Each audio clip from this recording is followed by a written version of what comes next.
Olá, Floripa, olá, Brasil, olá, mundo, eu estou Eustáquio André Patunas, este é o programa Vida Inteligente, trazendo hoje o nosso passado, posso dizer assim, né? Se é, não é, eu prefiro acreditar que sim. Algo dentro de mim, já falei em programas anteriores, me chama atenção, apesar de que eu não acesso, não tenho ainda essa condição de acessar, né? Sou sincero, antes de mais nada, sou sincero comigo mesmo e depois com quem eu falo em público, né? Porque a gente que fala em público, a gente tem responsabilidade sobre o que fala, né? Tem pessoas que sabem discernir o que você fala, tem pessoas que acreditam piamente no que você fala. Então, se você fala uma besteira, essas pessoas que assistem assumem a besteira que você falou para si, e aí você arruma problemas para as outras pessoas também. Então, a gente tem que ter muito cuidado, ser humilde de admitir que não sabe certo assunto, qualquer coisa, e estar aí aberto para aprender. A vida é um eterno aprendizado. E hoje nós trazemos, como eu disse, sobre o nosso passado. Hoje eu vou conversar com meu querido amigo e irmão Paulo Iannuzzi. Nós vamos falar sobre Lemúria e Atlântida. São raças que nos antecederam. Então nós vamos procurar hoje dar subsídios às pessoas para que possam ter mais elementos para pesquisar e buscarem a sua própria verdade. É isso aí. Vamos lá. E aí, Paulo, como é que você está? Tudo bem? Prazer ter você mais uma vez aqui conosco. Sempre uma garantia de papo bom. Olá, querido Eustáquio, tudo bem? Como é que você está? Eu que agradeço. O prazer é meu estar aqui mais uma vez, desfrutando desse trabalho, da sua presença, desse programa e da companhia dos amigos que estão assistindo, prestigiando, apoiando esse trabalho, esse projeto que já vem de longa data. Assim como nossa amizade, nosso conhecimento. Já É um vai prazer longe. aqui estar com vocês. Vai longe. Paulo, nossa, o que eu já li, rapaz, o que eu já li, eu participei, eu sou uma mente aberta, sempre fui uma mente aberta. Eu pesquisei tudo. Eu não posso falar de um caminho sem tê-lo trilhado, né? Eu não posso sequer falar, senão eu digo não sei.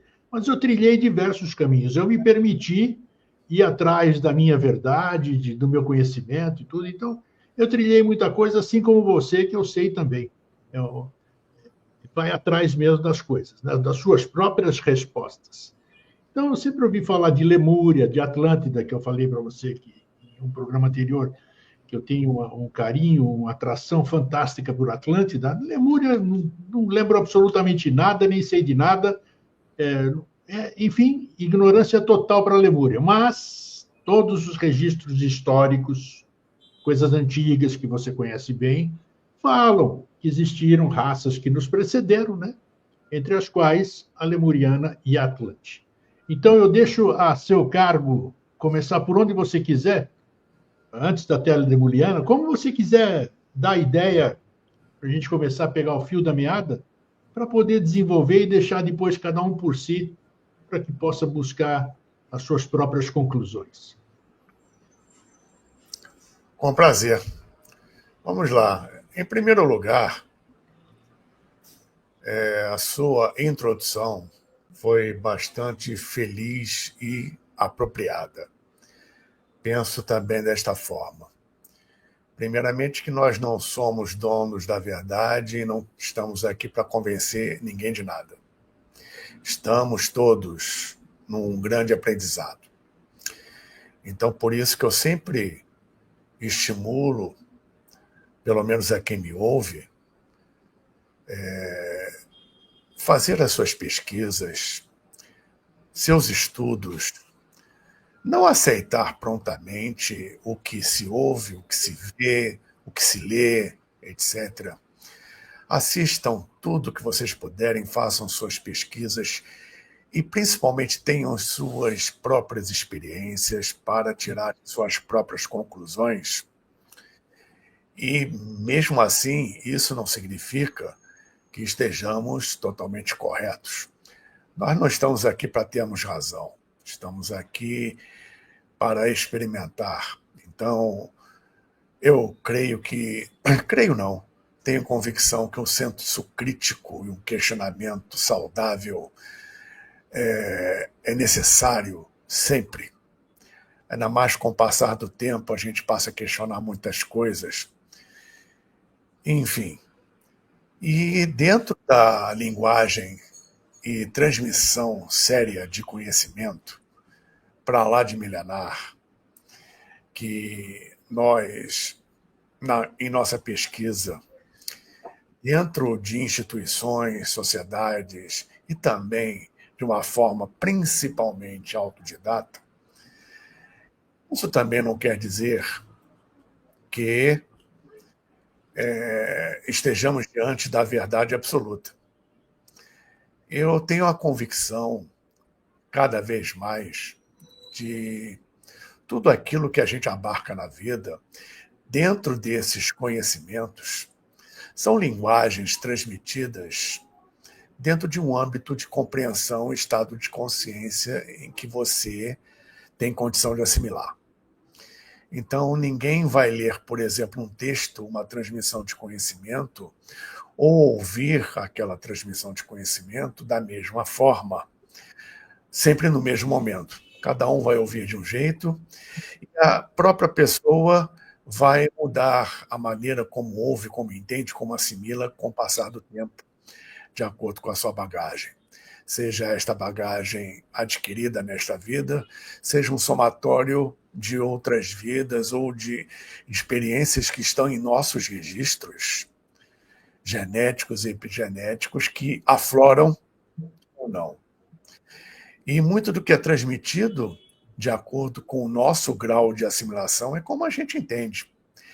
Quem garante que realmente foi desta maneira que aconteceu? Ainda mais quando você estuda história, principalmente a história relativa, mesmo de forma científica e acadêmica, à história do nosso reinício de humanidade, em que isso não é aceito, evidentemente, tá? Mas compreendemos, até lá dentro, principalmente, que é um reinício, e cada vez mais encontram-se evidências de que Antigo Egito, Antiga Índia, Antigo Tibete, civilizações antigas, na verdade, foram um recomeço e não o começo da humanidade. E dentro desse último período, nós sabemos que a história é contada principalmente por quem é vitorioso, quem sobrepujou o outro de outras formas, além da questão bélica, de forma social, econômica e cultural. A história é contada sob o prisma do vencedor ou sob o prisma de quem se sobressaiu de alguma maneira. Tá? Nós sabemos disso observando, por exemplo, os filmes em Hollywood do Velho Oeste, porque a versão indígena da história americana é bem diferente do que um homem branco conta. É verdade. Isso não vale só para os Estados Unidos, não. Então, a ótica de quem sucumbiu ao Império Romano era bem diferente da visão do próprio Império Romano, e assim sucessivamente. O que dirá a respeito de civilizações remotíssimas, antediluvianas, em que temos pouca ou quase nenhuma evidência, embora estas existam, né? E que, perdão, na tradição oral e nesse conhecimento milenar que vem passando, nós temos um pálido de vislumbrar, um pálido vislumbre, melhor dizendo, do que realmente ocorreu. Chegará o tempo em que teremos, obviamente, um retorno das nossas faculdades que permitem, eu estou falando de uma forma geral, evidentemente, um ou outro tem isso, faculdades de acesso aos registros acásticos na sua plenitude, tá? Sem a interferência do nosso mental e do nosso emocional. Tá? Até chegar a esse ponto, temos que lidar com o que nós temos para hoje, né? É o que tem para hoje. Verdade. Então, o que tem para hoje pode servir de alicerce, tá? Para um uma caminhada maior. E dentro disso, a gente sabe que, no fundo, passado, presente e futuro não existem. Tudo é eterno presente, tudo está acontecendo aqui e agora. Ao acessar isso, nós acessamos o nosso processo pessoal, interior, que se expande para o coletivo. Porque você não tem futuro se você não conhece o seu passado. Porque é o passado que vai te ensinar o que você não deve repetir em termos de erros para uma continuidade. Infelizmente, o que se vê hoje em dia, muitas vezes, as pessoas recuperando ou pesquisando ou trazendo, principalmente, algo do seu passado, e até mesmo do passado coletivo, para resolver questões pendentes, não resolvidas, no seu presente, continuam sem ser resolvidas, obviamente obliterando uma visão e uma experiência que é dita futura, mas que é feita no presente. E se esse presente está ocupado com coisas que não deveriam estar, as pessoas partem para o oráculo, porque não tem, obviamente, a estrutura no presente que molda o que vem à frente. Onde o tempo não é uma linha, não é algo linear, e sim uma rede de vários filamentos espaço-tempo.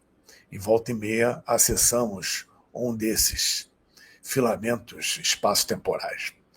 E nesses filamentos espaço-temporais, nós encontramos, dentro da nossa história, a questão que conhecemos no estudo mais oculto, encontramos na ciência transmilenar das civilizações antigas, principalmente Tibete, Índia e Egito, sobre a história da humanidade, traduzida na Teosofia de Blavatsky, traduzida na Neobiose, traduzida em escolas de mistério, como a ciência das idades, que fala da evolução do ser humano neste planeta de quarta ronda planetária, a experiência do plano físico e a respectiva caminhada evolutiva da raça humana pelas raças raízes, cumprindo um septenário, onde de cada raça, no total de 7, nós temos 7 sub-raças, 7 subníveis. Estaríamos, ou melhor, estamos na quinta raça, a raça ária, e a raça que nos precedeu, a quarta, foi a raça Atlante. Ela, por sua vez, se perde na noite dos tempos, totalmente antediluviana. Existem, obviamente, conhecimentos que mostram datas, registros cronológicos, mas eu, particularmente, não acredito fielmente nesses registros. É um tanto quanto dúbio, não tem como você comprovar isso. Você comprova, obviamente, a antiguidade remotíssima desse processo. Isso falando-se em Atlântida, o que não é aceito oficialmente, quanto mais de Lemúria, que é muito mais remoto, relativo à terceira raça raiz, etc., etc., de continentes que existiam, que não existem mais, a nível acima da linha d'água, acima do nível do mar, lembrando que o planeta também é um ser vivo. Sim. O planeta tem mônada.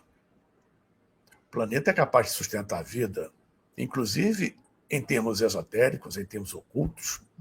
Essa é a diferença de um planeta para um astro qualquer. Não é considerado planeta, nesses termos, um astro que não tem a mônada, já seja um astro morto. Ele não é capaz de sustentar vida sob nenhum aspecto. A classificação nesse nível de planeta é diferente. O planeta é um ser vivo, ele tem mônada, ele é capaz de sustentar alguma forma de vida, seja física ou não. Então, se o nosso planeta ele é um ser vivo, ele tem atividade, ele muda geologicamente, geodesicamente, geomorfologicamente, geofisicamente, ao longo do tempo, evidentemente, como nós mudamos. Inclusive, estava falando sobre isso numa outra aula, na semana passada, que remete a uma questão mítica da antiga Grécia, da tua terra aí, Eustáquio, sobre o navio de Teseu. O que é dito é um paradoxo que resiste até os dias atuais. O que é o navio de Teseu? Você tem um navio, o próprio navio de Teseu, que é usado como exemplo, com o passar do tempo, pela experiência prática e desgaste da navegação, do uso, uma peça desgasta, é trocada, e assim outra. E a vela rasga, ela é substituída. E o mastro quebra, é substituído. Com o passar do tempo, você tem um navio de Teseu com peças novas. É o mesmo navio? Sim e não. Existem aqueles que consideram que é o mesmo navio. Existem outros que dizem que não, são peças novas, então é um outro navio. Então, qual é o conceito aí do navio de Teseu? E se você pegar aquelas peças originais que foram retiradas, mesmo desgastadas, você dá um tratozinho ali e monta um outro navio. Ele é o navio de Teseu? Qual é o navio de Teseu? Pois é. Platão fala da ideia, que é um arquétipo, é um modelo. Heráclito fala que ninguém entra no mesmo rio duas vezes, Perfeito. assim como ninguém é o mesmo que entra naquele rio duas vezes. E aí? Um complementa o outro ou um está em desacordo com o outro? Afinal, a cada 6 meses, as suas células são substituídas. Seu sangue é substituído. O seu corpo, tecidos, órgãos, não é mais o mesmo que há meses atrás, há um ano atrás. Você deixou por isso de ser quem é? Então, esse é um grande dilema, um grande paradoxo, chamado paradoxo ou dilema de Teseu, sobre Teseu, em que até que ponto nós somos nós mesmos o tempo todo? Até que ponto nós somos a expressão real do nosso ser verdadeiro, do nosso ser espiritual? O planeta é a mesma coisa, as civilizações são a mesma coisa, obedecem ao mesmo princípio. Então, o que está hoje acima d'água já esteve debaixo d'água. Com certeza. A configuração dos continentes já foi bem diferente. O nível de oxigênio da atmosfera já foi bem diferente. As razões climáticas já foram diferentes do que são hoje e serão diferentes no futuro. Isso. E, ao mesmo tempo que o planeta muda, as raças mudam e vice-versa. Inclusive, as raças anteriores, na sua constituição biológica, têm diferenças em relação à raça ária atual. Como nós somos bem diferentes hoje do ser humano do futuro, inclusive em termos biológicos. Novo tipo de célula, como a glândula mais, uma questão de abertura de chakras maior, acesso a tátuas superiores, além dos 5 tátuas, fechando os 7, e assim sucessivamente. Então, o planeta ele passa por esses períodos, e isso é muito bem estudado e aceito na ciência oficial. Por que não considerar questões civilizatórias anteriores ao dilúvio? Uma vez que existem evidências, como já mencionei, físicas, é só pesquisar no Google, e tantas palestras, tantos congressos, tantos livros, tantos programas atuais na televisão, na rede a cabo principalmente, falando sobre essas evidências. Uma vez que nós temos uma limitação sobre realmente o que foram essas civilizações, mas temos evidências físicas da sua existência. por mais que seja negado. Então, como o planeta muda, qual o problema de ter tido um continente que ia do Oceano Índico até quase a costa ocidental da América, que era a Lemúria? E interessante nisso, muita gente confunde a Lemúria com Mu. No Isso. princípio, Pô, bem lembrado isso aí. Vamos falar sobre Lemúria isso. afundou e sobrou um continente menor chamado Mu. Existia ligação com a América Central e houve uma transmigração para um continente que existia aqui, que era a Atlântida, do lado da Atlântica, etc. Não é bem assim. Em verdade, dentro do Tratado Oculto, Lemúria é Lemúria. Mu é o habitante da Lemúria. Mu é o aspecto civilizatório do habitante da Lemúria, que não era apenas um lemuriano. O espírito da Lemúria, na sua civilização, é conhecida como Mu. Isso aí nós temos como origem nos mitos. A gente sabe que mito, folclore e lenda são baseados, principalmente os mitos, em fatos. E esses mitos, obviamente, eles, com o passar do tempo, possuem uma narrativa, até certo ponto lúdica, a respeito de fatos ocorridos numa idade bem remota. Os mitos aos quais agora me refiro são dos povos do Pacífico, os Kahunas, os polinésios, os melanésios, os micronésios, que ocupam as ilhas do Pacífico, a civilização Rapa Nui, que foi o que sobrou da civilização da Ilha de Páscoa, todos eles remanescentes do continente que existia no Oceano Pacífico, no atual Oceano Pacífico, que era a Lemúria. E Mu é o espírito da Lemúria, o espírito civilizatório que ocupou aquele continente, em que, no estudo oculto, é considerado sua civilização, a civilização de Mu, a terceira raça raiz, com as suas 7 sub-raças, os seus 7 subníveis, onde, se não me engano, me corrijam se eu estiver errado, dentro desse conhecimento, a terceira sub-raça é ali que começa a divisão dos sexos, ou seja, você tem um processo até aquele momento hermafrodita. Eles dizem que sim, essa é uma outra questão, por isso que as pessoas duvidam muito, porque na nossa concepção atual, a gente não pode conceber isso, que o Paulo é macho e fêmea ao mesmo tempo, entendeu? Essas coisas. Ou então, parece que ele eram cíclopes também, né, Paulo? Fala um pouquinho sobre isso. Sim, tem essa visão, esse conhecimento.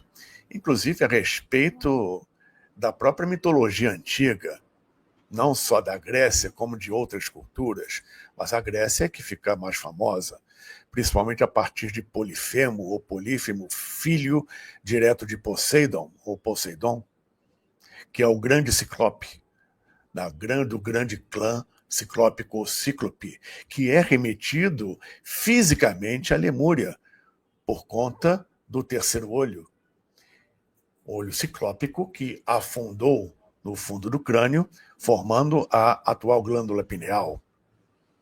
Inclusive, cientificamente, existe esse estudo com respeito à glândula pineal, em algum momento do nosso processo evolutivo, ter sido exposta. Olha aí. Embora, óbvio, cientificamente não seja comprovado, existe essa linha de estudo. Tá? É só você pesquisar. Você está falando aí, só para fazer um adendo, você está falando do terceiro olho, o fim da nossa coluna, dizem que era um rabo.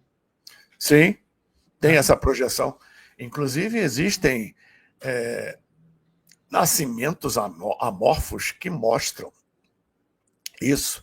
Pessoas que nascem com um pequeno pedúnculo ou um pequeno rabicho, que é um prolongamento da coluna vertebral. Perfeito. Faz parte da nossa constituição embrionária pretérita. Tá? Eu não estou dizendo aqui nem afirmando que os lemurianos tinham um pequeno rabo. Não se sabe nem a constituição dos lemurianos, eu estou me baseando aqui nos escritos relativos a esses conhecimentos antigos. tá? Cuja comprovação física você ainda não tem. Tá?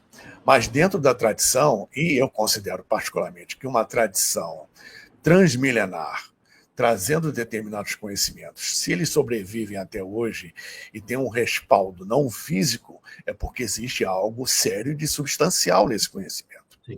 Senão não perduraria esse tempo todo, não seria retransmitido por N gerações, por N escolas e principalmente por N mestres. Tá?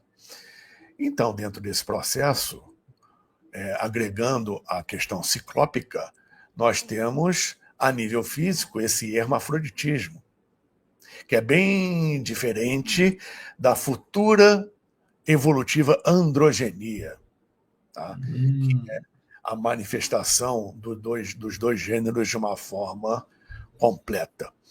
Você citou aí que hoje é inconcebível, na atualidade, no homem atual, conceber isso fisicamente. No homem atual.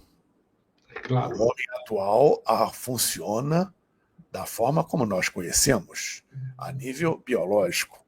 Mas também sabemos, a partir até da teoria do tal e de outras questões herméticas ao longo do mundo, principalmente pelo próprio Hermes Trismegisto, no conhecimento hermético em si, e de conhecimentos ocultos de outras civilizações, que são os mesmos travestidos com outras fórmulas, outras roupagens, outra nomenclatura, mas é praticamente a mesma coisa.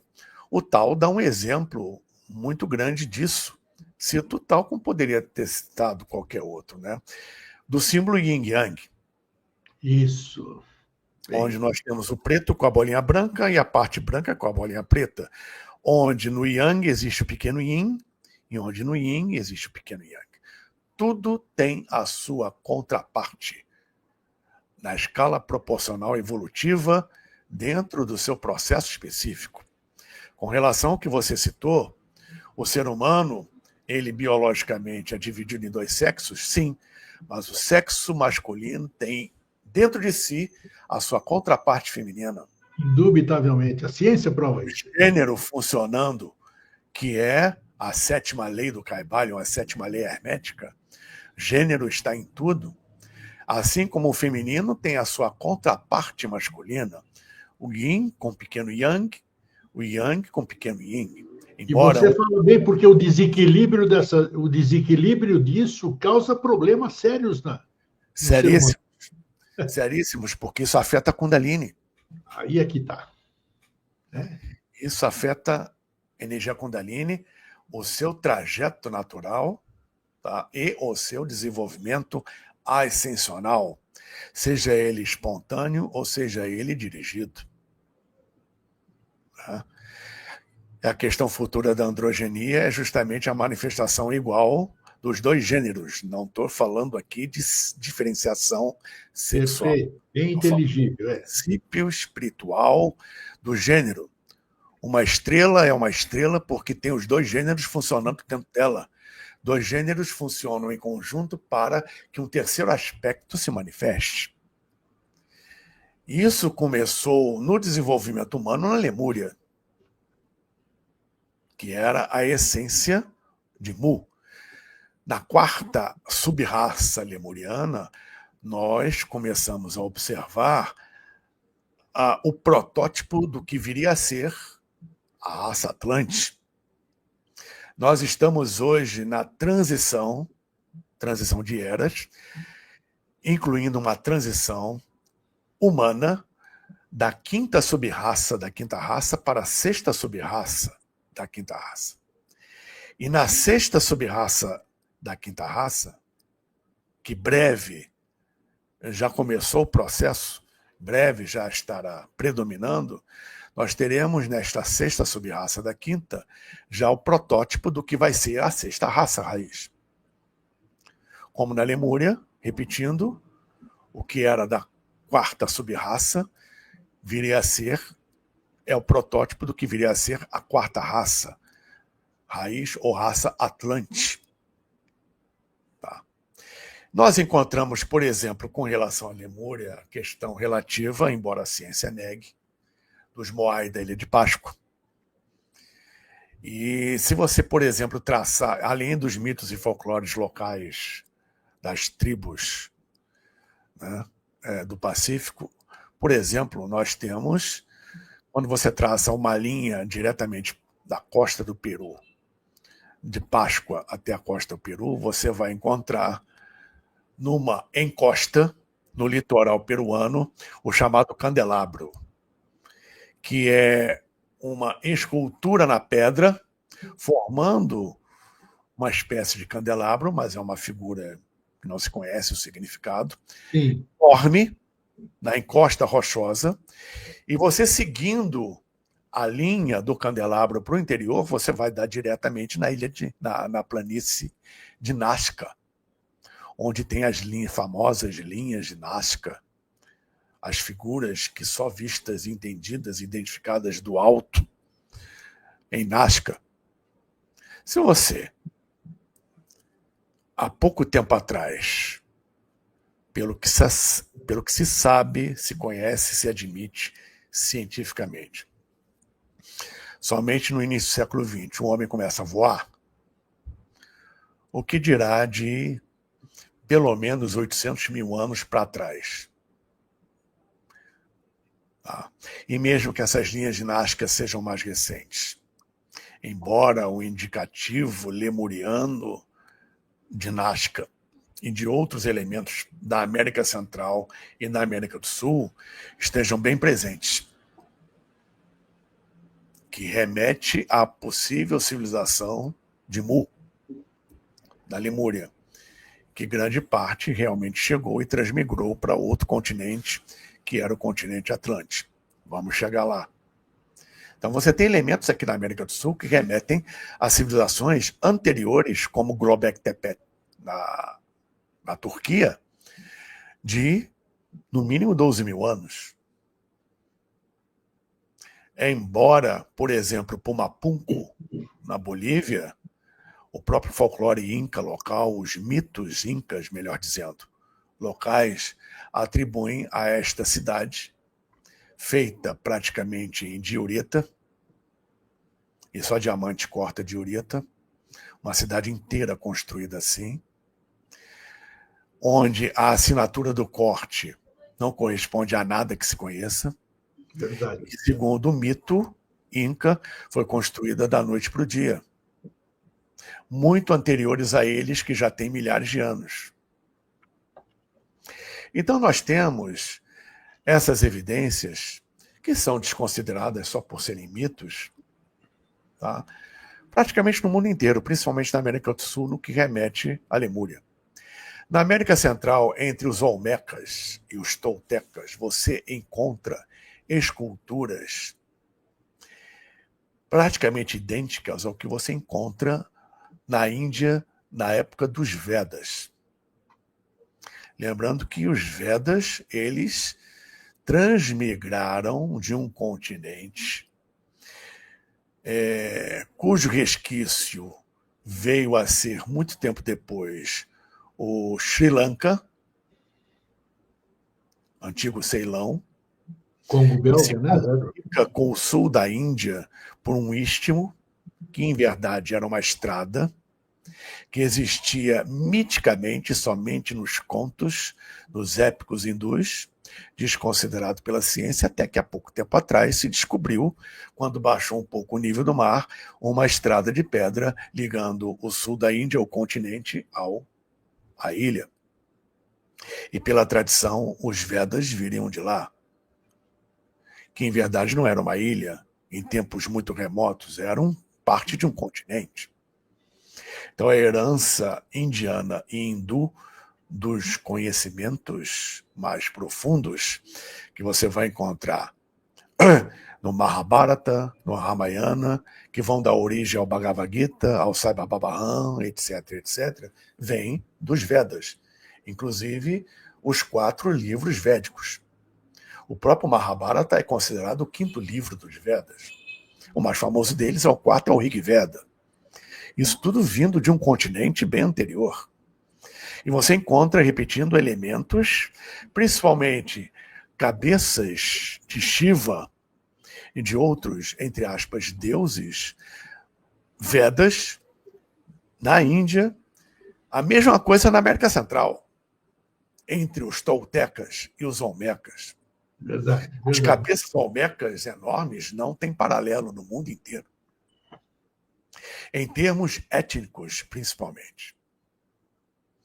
Algum elo de ligação entre a costa ocidental das Américas e o Extremo Oriente existe, ou existiu. Da mesma forma que algum elo de ligação da América do Sul, das Américas, melhor dizendo, com África e Europa, também existiu. Porque não é possível, isso eu já mostrei, né? Eu, infelizmente, podia ter separado, eu não esperava falar dessa parte. Futuramente eu mostro essa imagem aqui, então. Não tem sentido, se não for assim, uma descoberta, por exemplo, da representação de Anubis no Antigo Egito, o deus do submundo, aquele que conduz as almas no além-túmulo. Tá? É o cara de cachorro, né? É o cara de cachorro, né? Isso, com a cabeça de chacal, cachorro. Chacal, isso. Você Chacal. tem uma representação quase idêntica, só que feminina, mas carregando o Ankh, a cruz ansata, a cruz da vida, tá segurando o cetro, com a cabeça de cachorro, é muito anterior à figura de Anubis, que remonta ao Antigo Egito em até 4.000, 3.800, 2.800 a.C., você encontra uma figura, a mesma figura praticamente, de mais de 8.000 anos, ou seja, anterior ao Antigo Egito, no sudoeste dos Estados Unidos. Além de outros elementos. Múmias que na década de 80 deixaram o Antigo Egito para serem estudadas com novos aparelhos avançados tecnologicamente na França e na Alemanha. E na Alemanha, ao fazer esse escaneamento da múmia de um sacerdote, encontrou-se lá dentro folhas de coca. Só tem folha de coca na Cordilheira dos Andes. Exatamente. O que uma folha de coca está fazendo dentro de uma múmia de um sacerdote egípcio? Ou seja, o pessoal antigo trocava figurinhas e não era somente por oceano. Existem essas e outras evidências, principalmente em monumentos, em estruturas que a gente já cansou, não somente eu como outros aqui, cansamos de expor, e expomos toda vez que for necessário, que ratificam cada vez mais esses processos relativos às civilizações antediluvianas. Lemúria era o do tempo da Pangeia ou não? Pangeia era Lemúria ou não? Que era um continente. Não. Lemúria veio depois, é como se fosse uma sobra da Gondwana. Tá. A Pangeia é o mundo inteiro unificado. Exatamente. Isso. Termos de terras emersas. Gondwana já começa a separação de blocos. Perfeito. Tá. Para depois se separarem no que vai dar nos continentes hoje. Então, no período gondwaniano e logo pós-Gondwana, é que nós temos terras emersas que hoje estão submersas e vice-versa, da Lemúria e depois da Atlântida. E que dizem que vão tudo ressurgir. Vão todos. Até segundo o sensitivo americano da década de 30, Edgar Cayce, falando que num determinado tempo a própria Atlântida, ou parte dela, iria ressurgir. Tá? Isso faz parte, como foi dito aqui, da própria geologia a Terra é um ser vivo, como você disse, está trabalhando. Do planeta. Planetas placas tectônicas. Exatamente, vulcanismos e outros elementos naturais que submergem algumas terras e elevam outras. Perfeito. A gente sabe disso. Então, não tem nada de a escala de vida planetária, ela é infinitamente superior à nossa percepção dentro da nossa escala de vida humana, que é ínfima perto da escala de vida planetária. Então, essas mudanças nesse nível são quase praticamente imperceptíveis, por isso dificilmente aceitas na proporção que está sendo apresentada aqui. Mas o mapa mundi já foi bem diferente e será bem diferente do que é hoje, futuramente também, obedecendo todo esse processo. Inclusive, dentro do estudo geológico acadêmico, nós temos já uma previsão de como os continentes ficarão. Perfeito. Pela própria dança das placas tectônicas sobre o... Exatamente, é ciência, não é elucubração, é Não, ciência. não. E a ciência vai chegar lá com respeito a essas questões pretéritas que estão sendo citadas aqui. A Atlântida original ia do Planalto Central do Brasil, passando pelo que é hoje a Amazônia, que na época era mar, cruzando o Atlântico, cruzando o Mediterrâneo, que não era mar, era terra, sul da Europa, norte da África, até chegar no noroeste da Índia. Era a Atlântida original. Ela se parte com o tempo em três, por questões geológicas próprias do planeta, até que com o tempo, ao longo de 400, 800 mil anos, chegar a um único subcontinente no meio do Atlântico, que é a tão decantada Atlântida, que em verdade é um fragmento da verdadeira e antiga Atlântida, chamada Poseidones em Timeu e Crítias de Platão, além das colunas de Hércules, Estreito de Gibraltar, a oeste, ao ocidente das colunas de Hércules. Quando, segundo alguns estudos, e o que é também afirmado por algumas sociedades secretas, só sobrou pelas águas em 9.654. Por aí, exatamente, isso aí. Coisa assim. Tá? Ô Paulo, deixa eu fazer uma pergunta que cabe aqui. Eu li uma informação que eu não tinha lido em lugar nenhum, um artigo bom, que eu também não me lembro agora, mas diz que essa transição entre raça lemuriana e raça atlântica, tudo isso aí que você vem falando, que é gradativo, inclusive, teria levado no nosso tempo, né, que também é relativo, o tempo que a gente conhece, cerca de 700 mil anos. Você acha um tempo correto, vamos dizer, para se estabelecer essas raças, sub-raças, como você está falando, essas transições? Essas transições dentro do processo evolutivo é até algo, em princípio, coerente, mas não se pode afirmar nada disso. Não, claro, claro. Claro que a gente não pode afirmar. Eu posso pensar que sim? Posso. É coerente. Tá? Essa transição de uma raça para outra, ou seja, de uma sub-raça, a última sub-raça de uma para a primeira sub-raça de outra, que na verdade é a transição geral de uma raça para outra, ela, no início, porque o processo vai encurtando de forma gradativa também, no início é bem mais longa. A transição da primeira para a segunda raça é muito mais longa que da segunda para a terceira, e assim sucessivamente. Nós estamos na quinta raça. A transição para a sexta vai ser muito mais curta do que da segunda para a terceira, da terceira para a quarta. Quando estivermos ao final da sexta raça raiz, entrando para a sétima raça raiz, que é a última raça planetária de experimento físico da nossa quarta ronda, para a eclosão no além físico, em termos gerais, inclusive planetários, vai ser um tempo muito mais curto do que na época da Lemúria para a Atlântida, por exemplo. Porque o nível de consciência vai ser outro. Outro. Completamente outro. Talvez a gente seja bem mais longevo também, né? Sejamos mais longevos. Possivelmente recuperemos a longevidade que já existia no ser humano antes.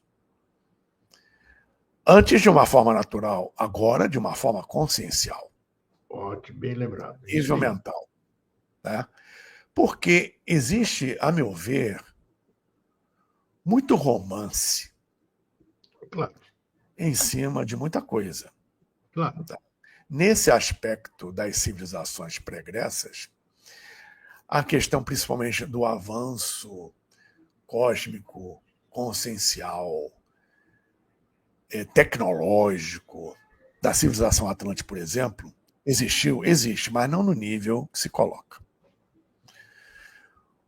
Porque, ao mesmo tempo que eles tinham faculdades abertas naturalmente, que se fecharam devido à queda no materialismo, mas essas faculdades não significavam que eram plenamente mais evoluídos que nós, da quinta raça, ao mesmo tempo, isso deliberou um tipo de ciência, um tipo de tecnologia que hoje nós refutamos que era bem mais avançado do que nós temos, mas de um tempo em diante muito mal utilizado.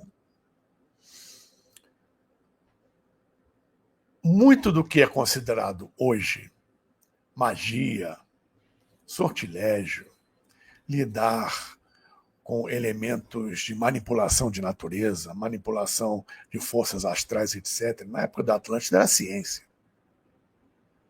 Era uma coisa normal, tratado inclusive a nível tecnológico.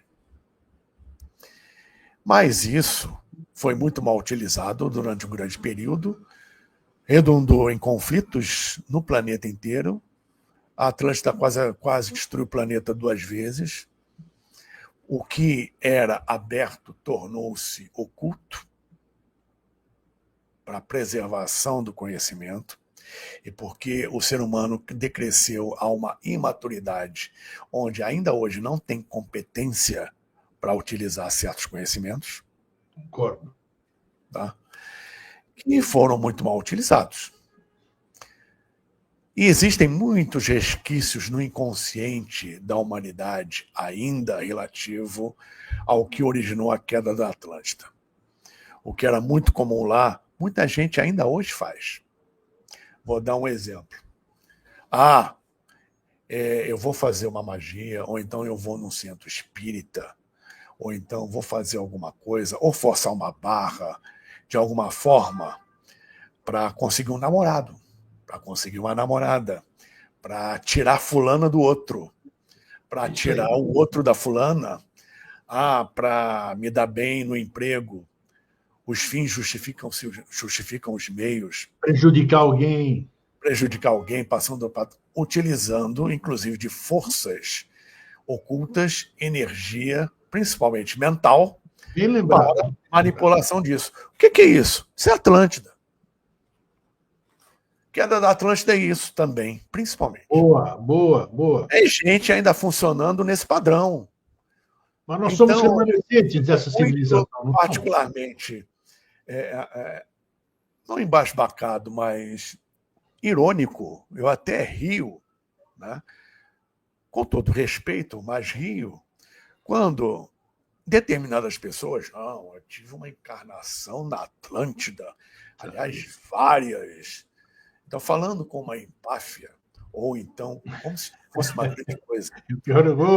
Aconteceu uma pessoa que, num determinado ambiente espiritualista, onde as pessoas ritualisticamente recebiam um nome iniciático, ou um nome místico, relativo a um aprendizado pretérito que ela teve, tá? Ou de encarnação passada, ou que está no registro dela, tá? Pessoas se vangloriando, fulano de tal da Atlântida, ou fulano da Lemúria e tal, achando que é grande coisa. Eu simplesmente, nesse caso, eu não estou generalizando, tá? Sim. Nesse caso, em alguns outros, né? Não somente eu, chego, meu filho, peraí, você está achando que é o tal porque que teve uma passagem na Atlântida, ou acha que teve, ou você traz alguma coisa de lá. Você ainda, desde lá, ainda está encarnando aqui. Você não aprendeu nada. Você ainda precisa se manifestar fisicamente, desde aquela época, com o conhecimento que eles tinham de sobra para não precisar, ao longo do tempo, passar por aqui. Ainda teve que repetir muita coisa no Antigo Egito, na Antiga Índia, Tibete, etc. E ainda está por aqui fazendo o quê?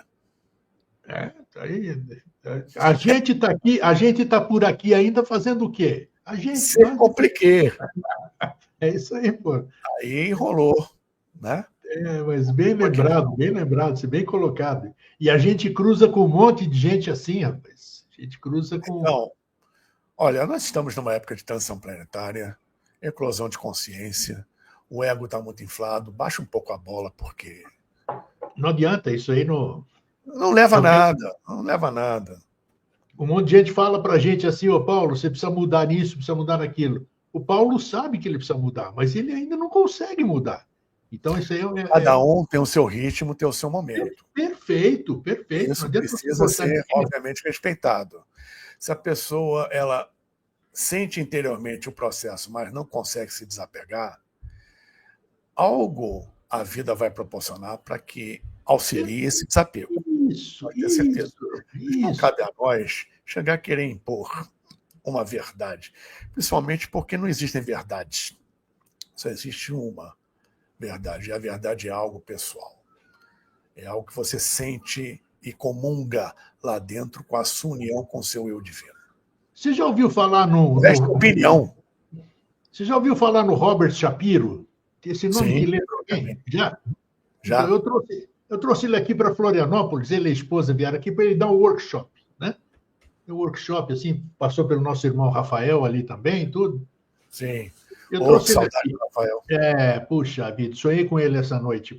Sonho muito com o Rafael. E aí, estava com o Robert Lepa falando inglês, que só fala inglês, estava fazendo a sala para ele. Aí passou um amigo do lado, um irmão aqui mesmo. Eu falei, puxa, esse é uma pessoa sensacional, só que ele ainda não acordou. Isso eu falei, rapaz, o Robert me deu uma descompostura que você não faz ideia. Quem é você para dizer o momento de acordar dele? Como é que você vai determinar o momento de acordar de cada um? Você me deu uma. Aqui nunca esqueço, porque serviu 100% a carapuça em mim. Nós temos essa mania, né? A gente vê no outro, ele não entende isso, não entende aquilo, ele precisa despertar. Quem somos nós para saber o momento de cada um? Não é isso? Olha, querido, coincidência, né? Coincidência não existe. Essa semana mesmo, acho que ontem, sim, ontem, numa aula que eu estava dando, foi dito isso.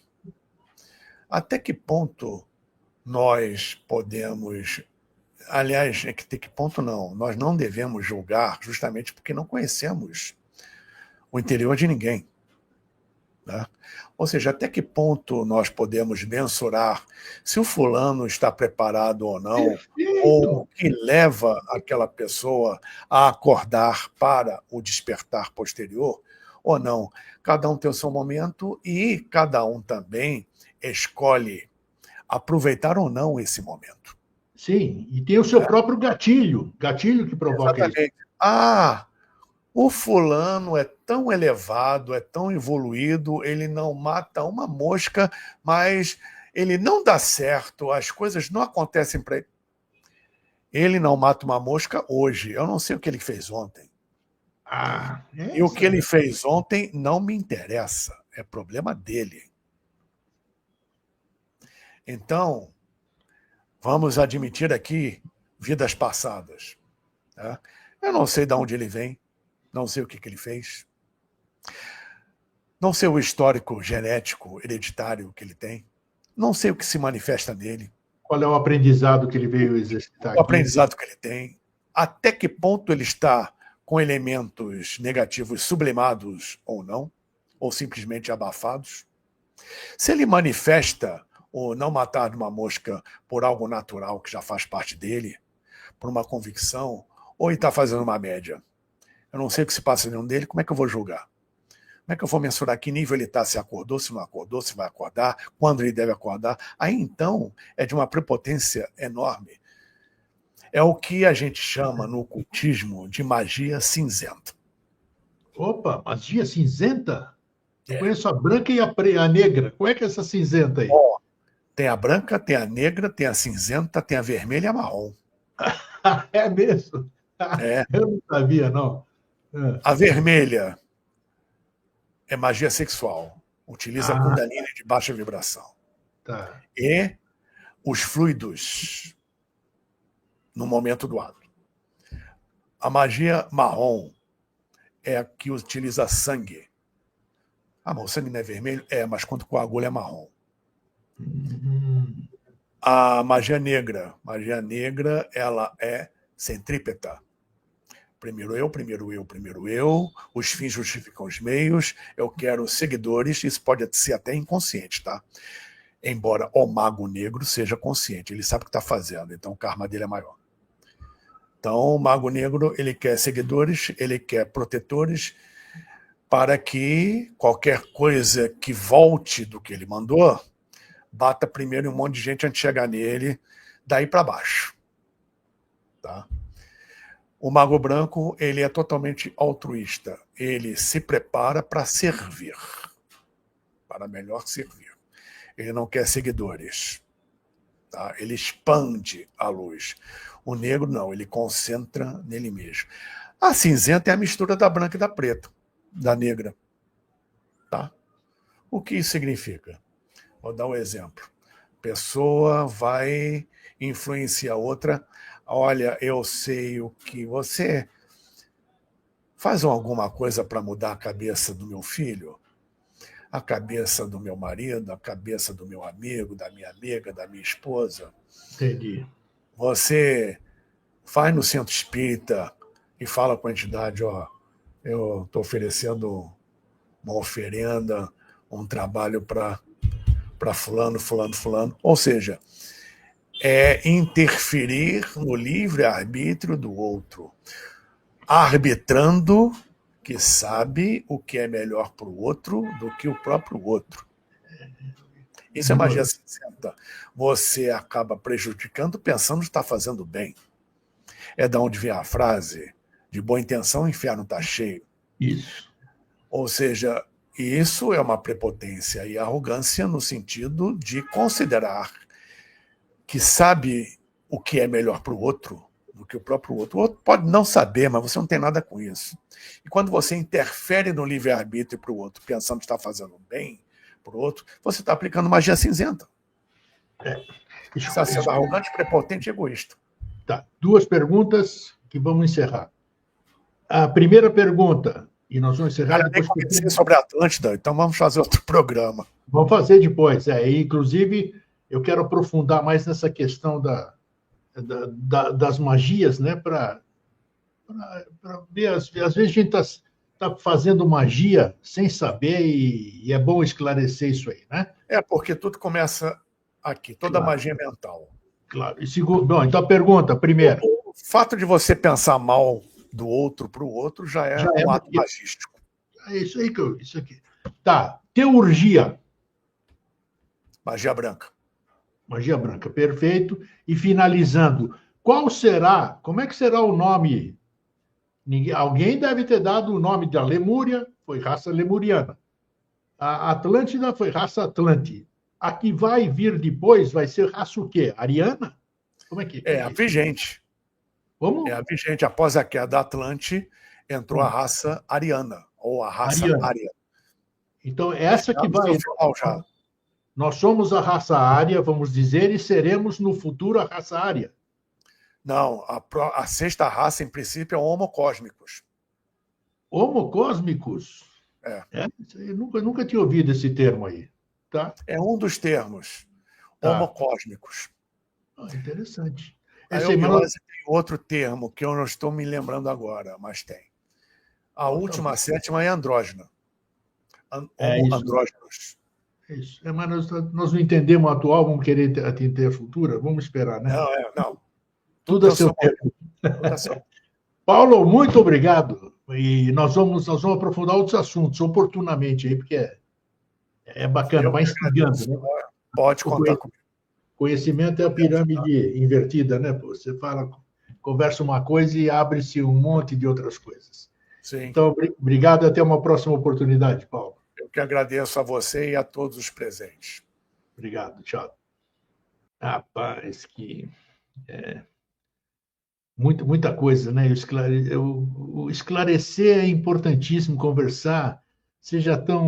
Vocês, todos aqui agora, estão um monte de informações, tenho certeza. Todo mundo vai pensar, todo mundo pensou, todo mundo teve insights, e assim, vamos procurar, vamos ir atrás dessas questões, entender quem nos precedeu, para a gente entender quem vai nos suceder, né? Para ver o que a gente pode colaborar, porque, de repente, os homens do futuro, os seres do futuro, sejamos nós. Então, nós temos que estar preparados para essa nova civilização, porque senão a gente não vai fazer parte desse processo.